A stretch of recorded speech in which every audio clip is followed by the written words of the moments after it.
بدھ کو 15ویں کی رات ہوگی.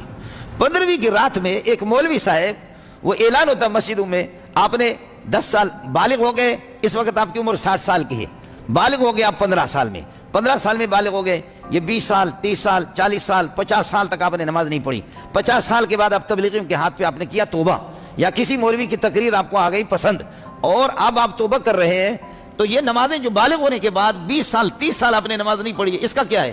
اس کا طریقہ قضائے عمری ہے. مولوی صاحب کہے گا آؤ آج شب برات میں 15ویں کی جو رات ہے, اللہ کا بھلا کرے, یہ جو شعبان کا مہینہ بھی, اور ہمارے بروئی اور بلوچ اس کو کہتے ہیں 5 مردہی, 5 مردہی, تو 5 مردہی یعنی 15 تاریخ مردوں کی تشریف لیں, 15 تاریخ جو ہے نا وہ مردوں کی رات ہے جی. اب وہ یہ ہوتا ہے کہ یہ اتنے مقدس رات ہے کہ مولوی صاحب نے اس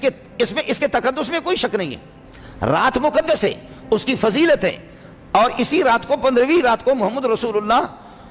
آپ اٹھ کر کے بسترے سے آپ یہ کہ جنت البقیع میں قبرستان میں بھی گئے, السلام علیکم یا اہل القبور یغفر اللہ لنا ولکم انتم سلفنا ونحن لاحقون بکم, ان کو سلام بھی پیش کیا ہے. جائیں قبرستان میں ضرور جائیں,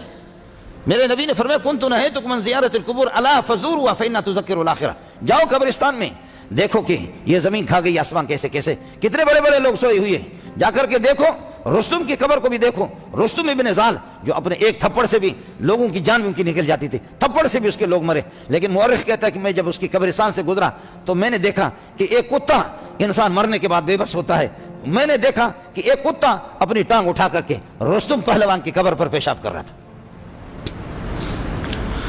جاؤ مسجد نبوی میں دیکھو, وہاں یہ جو 4 دیوار مسجد نبوی کے پیچھے جنت البقیع میں صرف اس 4 دیواری میں 10